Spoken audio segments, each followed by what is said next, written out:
Two teams, two wins. What a complete whirlwind of emotions that this week has been as a NYCFC fan and a Hartford fan.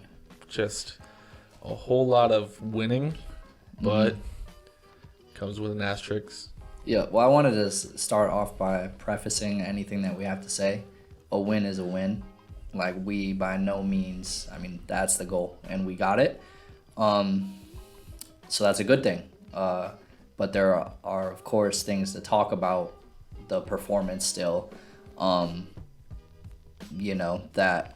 just because we got a win doesn't necessarily mean it's up to par, and it's our best game that we've played. But it was a step in the right direction, getting 3 points. Yeah, no, definitely. Like you said, never gonna knock a win. A win's a win. Definitely getting the captain on the score sheet is cool. Very important. And having a team that can at least be in the right spot to, score a goal on the other team's mistake, great, because that means that we actually have people in the attacking half of the field. Yeah. But at the same time, I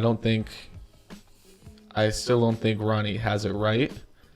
I think he'll probably get there, and especially, you just brought something to light that I didn't even know until 2 minutes ago, about that meeting and how they kind of demanded a change in play. So hopefully that's the spark. And, Ronnie with another week can go up to Chicago and get a win. Yeah, well, I think that with that meeting and then Ring scoring a goal, I think that really kind of imposes the point. Say what you will about the goal, whether it was just, a center back problem and then Hebert kind of picked it off and Ring was able to get it in the net. But, you have to be in that spot to put that goal away.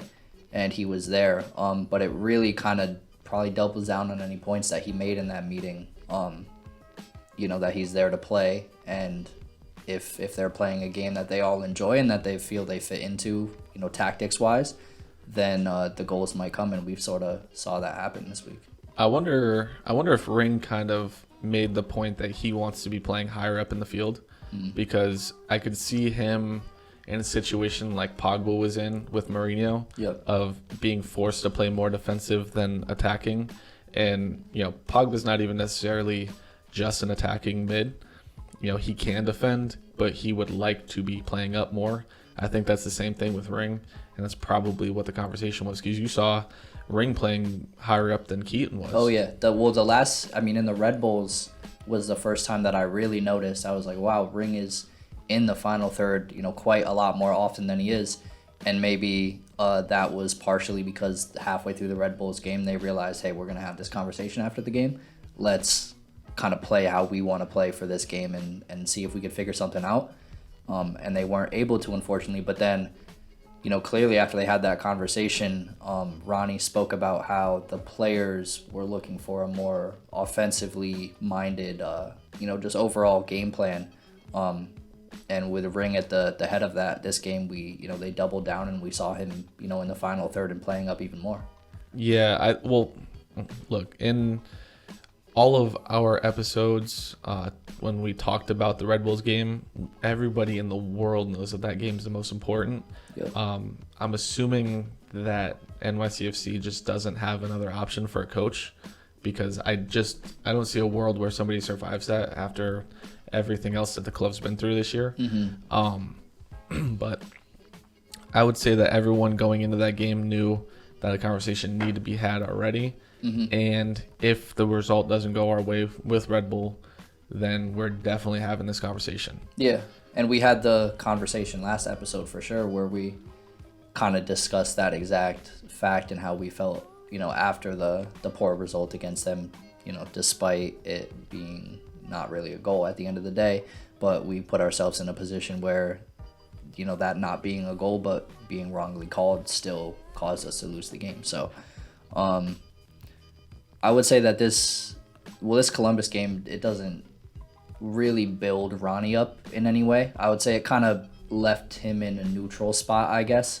We definitely saw a more attacking mindset, so it seems he's maybe freed up, whatever lock he's had on the players in terms of, seeing Ring be stipend and not being allowed to get forward if he wants to, which he does, because, even thinking about past seasons, we've seen Ring we've seen him in the flesh step up and take crackers. Like, it's just if that's what he likes to do, and you don't let him do it, then that's going to create a whole host of problems. Yeah, when your captain's not happy playing, you're just not going to win games. Like, clearly we haven't been winning games, but at the same time, we've talked about it. The media's talked about it. Everybody's been a talking point of like, yes, that's a good game, great for building confidence. Something nobody thought we were going to go into that game and win. I didn't think. We could go back to last episode. We didn't think we would win. It's the first place team in the league versus the last place team in the league. I mean, in any sport, in any league, you can kind of make assumptions about how that's going to go. Right. We were saying we'd be lucky to get a result. Especially when we played the way that we did. Lucky to get a result. Yeah, we were very lucky to get a result. It came off the back of a mistake, but at the same time, yes, it's good for confidence, but we can't be overconfident at 2-5. Like you have to be realistic. I just think if this was a Premier League club, could you imagine Brighton going and scoring and for their second win, and they're like shushing everybody? Against like City. It's just embarrassing. Like, that is a little embarrassing. Like, you should be a little embarrassed to do that. Yeah. Yes, you can have the mindset of like, we're blocking out the media. We're focusing on us. We're going to get results for us, and the fans will enjoy it. But with everything and all of the criticism coming at you, rightfully so. Rightfully so, you're getting criticized. You can't forget that. Yes. You can't go and even make it seem possible that you're shushing the fans or anybody who runs a media account that is about NYCFC. Yeah, that was one of the questions, I guess, that we had was with Ring after he scored the goal. And, of course, we can see, you could imagine being in Ring's position if you score, like, your first goal of the season, basically. You're gassed up. Yeah, you're gassed up and with criticism coming at you and the team. Like, you're going to be gassed up. Yeah, you're going to act up. I'd probably do the same thing. Yeah, everything happens in the moment.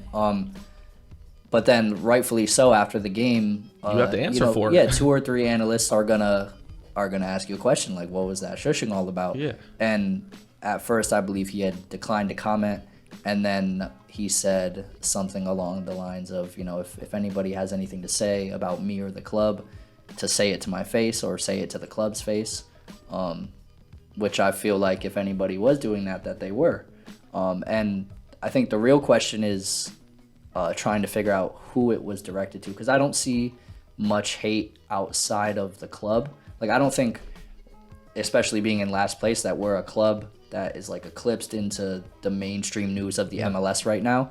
So we're not getting all this hate from, random ESPN analysts or other clubs or other clubs' players.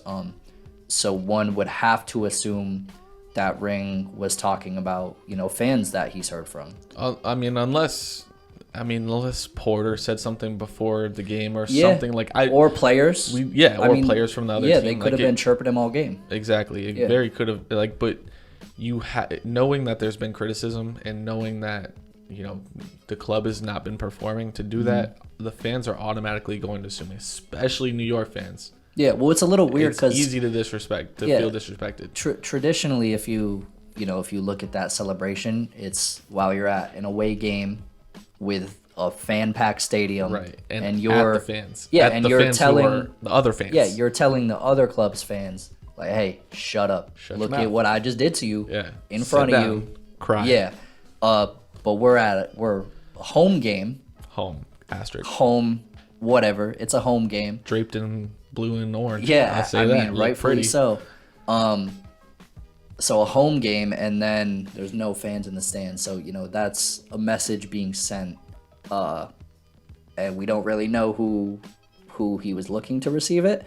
But you can make some assumptions when he leaves the door open for assumptions by not letting us know. By not commenting. You have to comment on it. Yeah. And all respect to Ring, hands down, outside of Tati, that's probably my favorite player. Ring. So it's all respect, infinite love for you. But at the same time, you have to give us some context. Yeah, otherwise we're just going to make our own version and assume the worst. Right, and that sort of just feeds into the mentality that you wouldn't, want to really be around the club. But yeah, there's no questions with the love for Ring. Like when we had first found out about that team meeting stuff, and we found out he sort of spearheaded this idea to get a hold of Ronnie and be like, hey, something's got to change here. Me, and then I think they were saying Maxi and Hebert were in on it too. Stepping up as a leader inside a locker room where things isn't going great. It's not easy to do. Yeah. And I mean, who better than our captain to be doing it? So hey, we called it.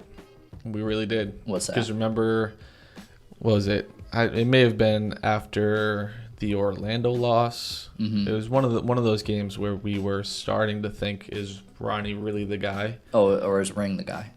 Yeah, well, saying, is Ronnie the guy? Should we start Ronnie out? Oh, I got you. And we were kind of saying, like, hey, hit up to Rent, ask the players, like, they know how to play attacking football. And so Ring just said, you know what? I'm going to take it into my own hands. Yeah. And Maxi, I want to know what's up with Maxi, because is he on the injury list? Yeah, I'm not sure. Or is he just, like, is it friction between him and Ronnie? Ring's going to say that there's no friction, but what it is we really don't know what happens behind closed doors. It doesn't really make sense. I mean, you would have to assume it's not friction, because every single quote that you see come out of Ronnie's mouth is, well, we didn't have our playmaker that can create 20 goal-scoring opportunities a season. Dude. I mean, that's every word that comes out of his mouth, almost as an excuse, really. But can you justify not having your number 10 and then having a solid number 10 on your field, but playing him in the wing? Can you imagine? Like, it just doesn't make sense. Yeah, it's rough. It just doesn't make sense. I mean, the important thing, I feel like, just kind of trying to release a little bit more information about the Maxi situation, because he's older, so in every sport you see older guys get days off, but I mean, 2 weeks in a row of rest, you would have to assume that maybe there's a little bit more to read into in that situation. We haven't really been given any more info, so it's sort of like the Ring situation with the shushing. We're left to our own devices to kind of try to come up with answers, because we're not getting any. Yeah. So, looking forward to Chicago game. Have to get a result there. Mm-hmm. I mean, on paper, if you look at the Columbus game on paper and the Chicago game on paper, this game should be easier. Right. We'll have to see how it goes. I mean, I'm excited after hearing about the meeting and then seeing how it started to take shape. Maybe now this has pivoted, what's being focused on, not only in games, but during training. So maybe if we're now on this path of, player-focused attacking football, the longer that we're on that path, the better it's going to look and the better it's going to get. Yeah, I mean, like I said, the Toronto game turned out to be kind of a fluke in a way, because I was thinking, if Ronnie's had that all along, why hasn't he used it? He didn't have it.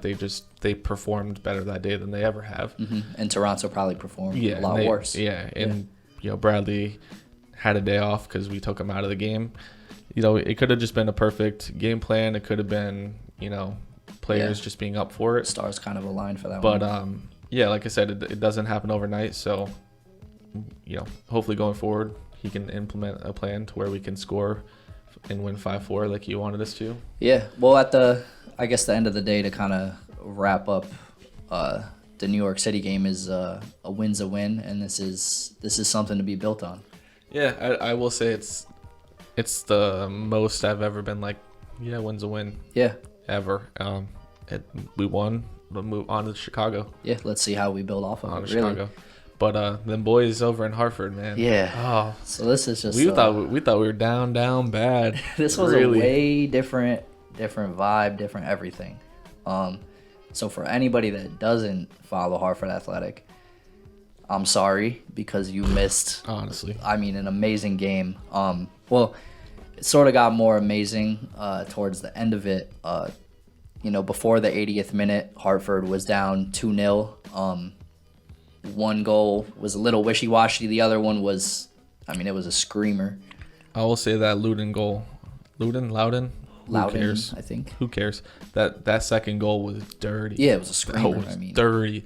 And that's when you texted and you were like, well, we just took a big L. Yeah. And little did we know. Yeah, little did we know the debut brought on, was going to be the best player on the field that night between both sides. The front office, apparently, the manager. That's facts. It just looked like before that moment, before the 80th minute, when it looked like Hartford just decided, hey, we're gonna turn it on here. Why not burn out the gas? It looked like we had slow legs, tired legs, sloppy passes. It looked like we were tired. Yes. It looked like we weren't really up for the game, and it wasn't tactically. It was perfectly fine. It was just it seemed tired. Yeah, people not keeping up. Yeah, lack of mental toughness. It just didn't seem like people were checked on for the game. Yeah, well, the first goal that they conceded, it was legit just letting a runner go, kind of just losing their marking. And what is Mandanda to do when somebody's 3 yards and gets a ball placed on him? So exactly. But yeah, it was tired all game. And then I guess we could clarify for the people that didn't watch the game. So 84th minute, Hartford's down 2-0. They have this new striker, Naglestad. They throw him in the game as a debut. They're like, let's see how this goes. Almost immediately, 2 minutes later, we get a free kick. Naglestad, I guess, steps up, just cans it. I think he had one before that, though. Because the announcer was saying, I'd have to clip it. I'd have to find it somewhere in the broadcast. But he said something like, every time this guy touches a free kick, it turns into something magic or a highlight. Well, he was telling the future. So Naglestad steps up for the first free kick, cans it. Dirty free kick. Yeah, dirty. Disgusting. And then... Before you say this, while he's stepping up for the second free kick, you literally text and you're like, there's no chance he does it again. Well, right? The second one... it was an identical. It was about maybe 5-6 yards further back from the first one, and it hit maybe 2 inches too high. Yeah, it wasn't. It was almost an identical placement, so he was already locked in on exactly what he had to do, and then he bars it down and out, but not Dixon out far flying enough. Out of nowhere, Dixon, bro. Yeah, just RVPs it head first into the goal, and then all of a sudden it's 2-2 in the 90th minute, and you're like. What have I watched in the last 5 minutes? I was really excited when that goal went in. I freaked out. Yeah. But at the same time, I was mad at Dixon because I'm like, bro, why would you fly and head that? Yeah. You have full ability to just run and kick it. Right. You could hit it as hard as you can, extra, and you cannot really. miss. It is the size of a garage. You could not have missed that. Yeah. But whatever. At the end of the day, that's my favorite result of the week. Well, yeah, that was a cool... fun to watch. That was maybe our favorite result probably of Hartford. It wasn't a W, but it was our favorite result of the season. that was just, you can't ask for more at the end of a game. And again, just we were so sad that we didn't go. I know. And it's the second time that we wanted to go. Yeah. And we just at the last minute decided not to. Mm-hmm. Granted, I think that day, just in terms of time, it didn't work out. Yeah, with work and stuff work, like that. Work coming home, working out. It just didn't. Yeah, but didn't fit. It would have been the one to be at, but. Oh no, the one to be at would have been, I think it was the season where we were losing a lot, and there was a game that we were all going to go to, us and all of our friends, back when you could do things like that. Yeah. But yeah, we decided not to go, and they went 2-0 down, and then came back and won 3-2 at home. I think it might have been the first home game ever. Yeah, and it felt like too, they almost were going to steal a third one to win. Oh yeah, I thought they were. Yeah, they had the chances. The game ended on a corner of a Hartford corner, of Barrera trying to whip it in, and he's dirty. He is filthy. Yeah. Plus Dixon, he's fast. If he could just he just got to do the Sterling thing and learn how to finish. Yeah, I think it's really weird how many parallels there are between NYCFC and Hartford. It's so weird. The announcers even at the Hartford game were talking about Johnson, who we talked about. Well, you mentioned last game or last podcast, about being one of the low key stars on the team. Yeah, and Hartford has a player that came from NYCFC. Oh really? Okay. Yeah, on the squad. He's a younger guy. I think he came from our academy, I want to say. Yeah, well, so my point was, you had brought up Johnson last week, and then the announcers were talking about it, and you can kind of see it within the game too, that Jaidi is kind of having trouble finding a spot for Johnson. He's been played as a sub a couple times. And he's got to play on that left center and mid. other times not. Yeah, I mean, it seems like, he's either a central attacking mid or he favors that left side for sure, which is where Jaidi's been putting him. But he kind of reminds me of Medina in a way, where it's like sort of getting pushed a little bit out to the wing farther than it seems like he's comfortable with. But then you have Barrera, who kind of mimics Maxi, who's the older attacking mid that you can't replace with Johnson. So it's just weird how they kind of line up. Yeah, the parallels are very freaky. But yeah, universe is weird. Yeah, but we are 3 days away from the Pitt game that we are 100% going to. There's nothing that's stopping us from going to that game. Yeah. I mean, unless it gets snowed out. It's the only Snow, way. dude. It's the only way we're not going to the game. Bro, it is August. It better not snow. That's what I'm saying. I'll be so mad. Imagine I put that in the universe. If it rains, though, we're there.